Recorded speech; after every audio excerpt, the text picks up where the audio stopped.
Hello everyone, आज के इस वीडियो में हम सीखने वाले हैं 34 साइज की स्लीव की कटिंग और उसकी स्टिचिंग। तो यहाँ पर सबसे पहले हम अस्तर को बिछा लेंगे। कुछ इस तरह से देखिए, एक बार फोल्ड किया फिर दो बार फोल्ड किया, मतलब 4 तय होना चाहिए हम दोनों स्लीव के लिए जब कटिंग करते हैं। एंड इसको इस तरह से आपको रख देना है और अच्छे से देख लेना है कि कहीं से कपड़ा इधर-उधर ना हो आपका। अब इसकी हम ना यहाँ से लेंथ नाप लेंगे, तो इनको जितना चाहिए, जैसे इनको चाहिए 10 इंच फिटिंग, तो हमने 1 इंच एक्स्ट्रा लिया क्योंकि हमें आधा इंच नीचे और आधा इंच ऊपर सिलाई करना होगा। तो उसके लिए 1 इंच आपको मार्जिन ले लेना है। एंड इसके बाद आपको इसकी चौड़ाई भी नाप लेनी है।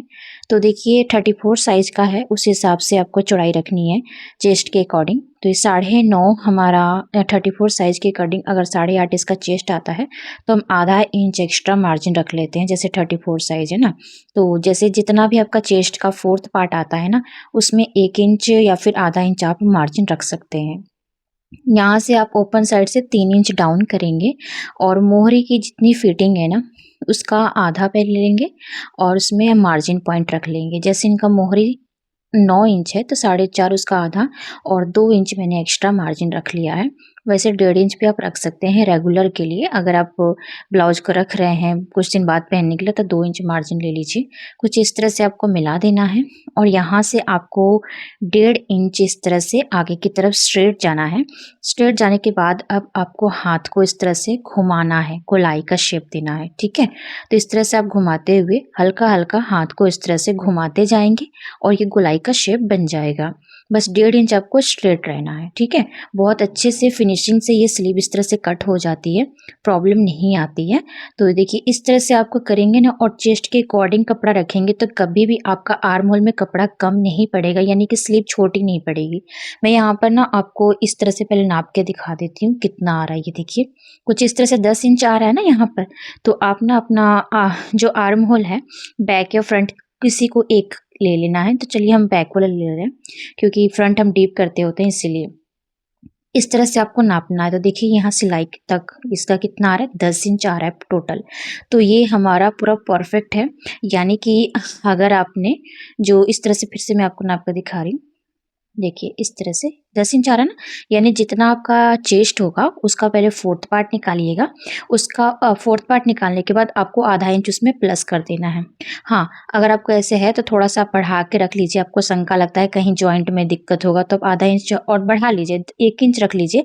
लेकिन बाद में आपको कपड़ा छाटना पड़ जाता है, इसलिए आप चेस्ट जितना होगा उसका पहले 4th पार्ट निकाल लीजिएगा, फिर उसमें आधा इंच प्लस करके उसकी चौड़ाई रखिएगा। लेकिन देखिए मैंने यहाँ पर आधा इंच और प्लस कर लिया है, साइड में मैंने एक्स्ट्रा बढ़ा लिया ताकि मैं आपको दिखा सकूं कि जब हम ज्वाइन करेंगे ना तो ये आधा इंच हमें बाद में छाटना ही पड़ेगा। लेकिन इससे कोई प्रॉब्लम नहीं है, कपड़ा बढ़ जाना चाहिए लेकिन कम नहीं होना चाहिए। सिर्फ कटिंग वाला पार्ट कट किया है। अब देखिए फ्रंट के लिए हम डीप देते होते हैं, तो मैं अभी नहीं देती हूँ, जब हम सिलाई करते हैं तभी मैं देती हूँ इसमें डीप। तो ये जो इनका ना मेन फैब्रिक कुछ इस तरह से था, देख सकते हैं इसमें ना इस तरह से ये लैस लगा हुआ है। और इस तरह की जब लैस लगी होती हैं तो हमें ना मुश्किल क्या आता है, इसकी चौड़ाई कम पड़ जाती है। तो हम क्या करते हैं, इस लैस को हम निकाल देते हैं। एंड इस लैस को निकालने के बाद हम स्लीव की कटिंग करेंगे। देखिए मैंने लैस को रिमूव कर लिया, यहाँ से जो भी एक्स्ट्रा धागा वगैरह है हटा लेना है।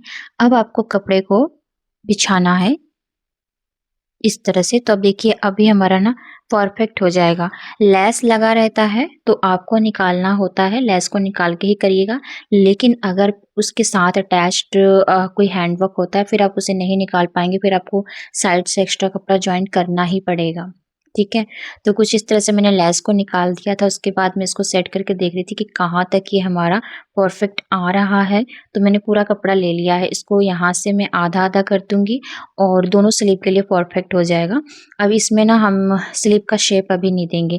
जैसे हमने अस्तर पे कटिंग किया है ना, जो लाइनिंग वाली उस पर कटिंग किया है, तो बस उसको इसके ऊपर रखेंगे और पहले जैसे पूरा है उस तरह से सिल देंगे, बाद में इसका शेप बना देंगे।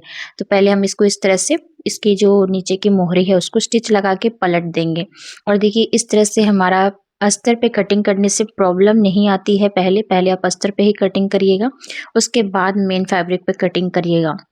अस्तर पे कटिंग करने से क्या होता है, हमें समझ आ जाता है कि हमें कितना मेन फैब्रिक को रखना है। मेन फैब्रिक बच जाते हैं थोड़ा हमारे, और अगर हम डायरेक्ट मेन फैब्रिक पे कटिंग कर देते हैं तो बहुत ज़्यादा मतलब प्रॉब्लम, नुकसान भी हो जाता है कपड़े का।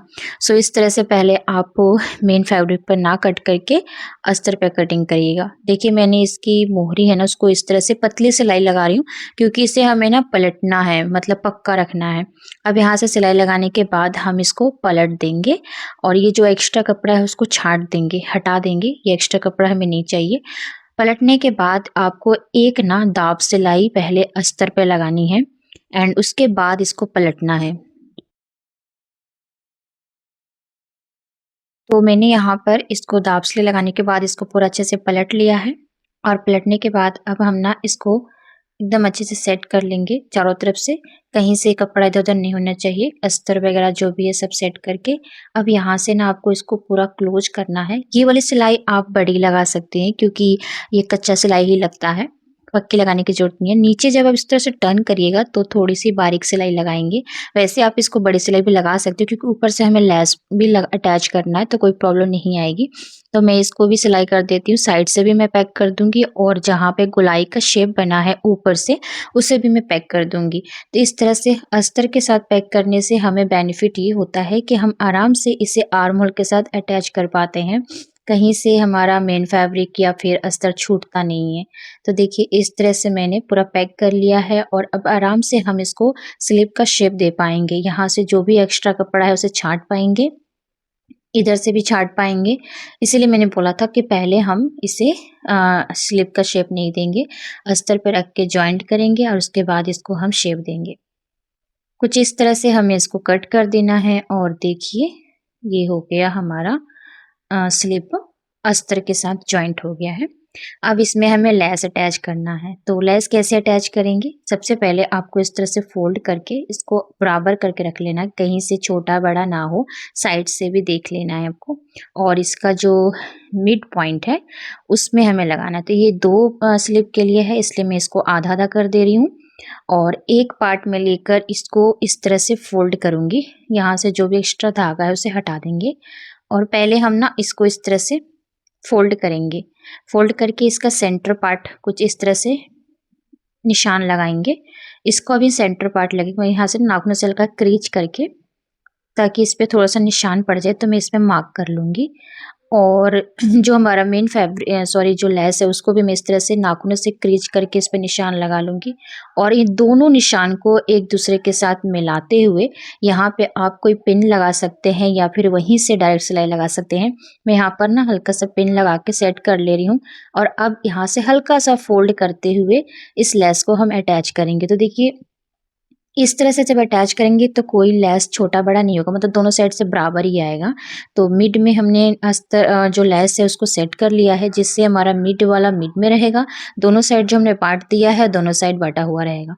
इस तरह से कभी भी आपकी लेस वाली प्रॉब्लम आती है तो आप इस तरह से लगा सकते हैं। एंड अब इसको हम सिलाई करके पूरा पैक कर लेंगे।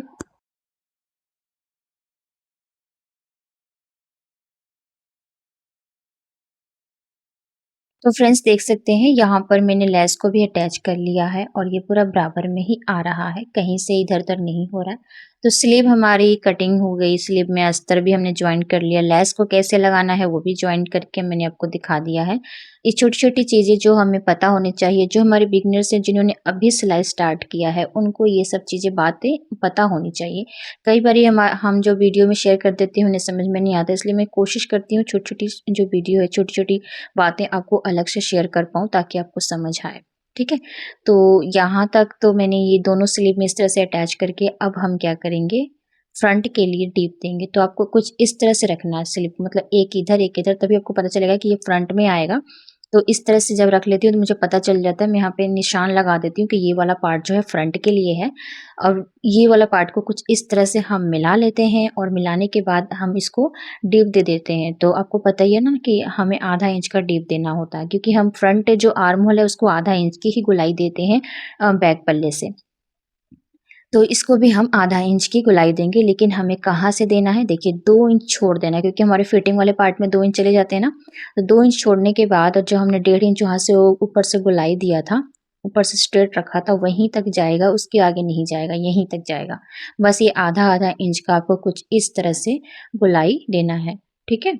और ये जो है गोलाई इस तरह से आ जाएगा, यहाँ से एकदम पतला सा आएगा और ये पूरा आपका आधा इंच की गोलाई जाएगा और यहाँ पर जाकर पूरा एंड हो जाएगा। तो इस तरह से आप फ्रंट के लिए गोलाई दे सकते हैं। और जैसे मैंने रख के बताया वैसे ही रख के करिएगा, तो आपका कभी भी इधर उधर नहीं पार्ट होगा। नहीं तो आप कंफ्यूज हो जाते हो ना कि कौन सा पार्ट हम किधर लगाएं, समझ में नहीं आ रहा। तो सारा अस्तर वगैरह ज्वाइंट कर लीजिए, उसके बाद इसको एक साइड इधर एक साइड इधर रख के चेक कर लीजिए कि कौन सा हमारा फ्रंट में आने वाला है।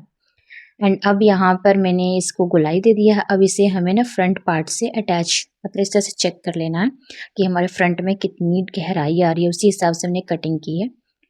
तो जो हमने यहाँ पर ना कटिंग किया उस पार्ट को भी हमें सिलाई लगा के पैक कर लेना है। नहीं तो अस्तर मेन फैब्रिक अगर हम छोड़ देते हैं तो अलग अलग हो जाते हैं, इसलिए इस पार्ट को भी मैं सिलाई लगाकर इस तरह से दोनों को एक साथ ज्वाइंट कर दूंगी। एंड अब ज्वाइंट करने के बाद हमें कुछ इस तरह से रख के इसको चेक करना है। तो देखिए अब मैंने यहाँ पर सेंटर में एक कट पॉइंट लगा देना है और इस कट पॉइंट को हमें ये जो कंधे की जॉइनिंग है उसमें इस तरह से सेट करना है। कंधे की जॉइनिंग में हमें इस पार्ट को रख के जो कट लगाया है वो मिलना चाहिए। यहाँ पर पिन लगा देंगे और कुछ इस तरह से हमें मिलाते हुए जाना है। देखिए यहाँ से हल्का सा स्लिप का कपड़ा हमारा ज़्यादा आ रहा है, क्योंकि मैंने आपको दिखाया था कि हमें 9.5 इंच रखना था। मैंने आपको आधा इंच इसलिए रख के दिखाया था, आपको ऐसा ना लगे कि हमें 1 इंच बढ़ाना था, वो बाद में एक्स्ट्रा कट हो जाते हैं। इसलिए हमेशा जब भी आप स्लिप की कटिंग करिएगा तो चेस्ट का जो फोर्थ पार्ट होता है, फोर्थ पार्ट का जो उसमें फोर्थ पार्ट जो भी है, जैसे इनका 8.5 है तो 9 इंच लीजिएगा। मैंने यहाँ पे 9.5 आपको लेके दिखाया था। जैसे कई लोग बोलते हैं कि नहीं 1 इंच या 1.5 इंच ज़्यादा होना चाहिए, ऐसे कोई दिक्कत नहीं है। चौड़ाई आप 9.5 मैंने यहाँ पे रखा, तो देख सकते हैं आगे की तरफ इसकी थोड़ी सी लंबाई बढ़ गई है। तो वो आप देखिए उससे कोई प्रॉब्लम नहीं, लंबाई बढ़ गई तो ठीक है, कम नहीं होनी चाहिए। तो आप क्या करेंगे, जैसे अपने सेंटर में पिन लगाया था तो सेंटर वाला सेंटर में रह जाएगा और दोनों साइड जो भी एक्स्ट्रा बढ़ेंगे ना उसे हमें काट कर हटा देंगे बाद में। हाँ, ये ना प्रॉब्लम आए कि हमारी स्लीव की चौड़ाई कम हो गई, तो कम होने से प्रॉब्लम ये हो जाती है फिर हमें ज्वाइंट करना पड़ता है। बस ये चीज़ आपको ध्यान रखना है, थोड़ा सा बढ़ गया तो कोई प्रॉब्लम नहीं है, कम नहीं होना चाहिए।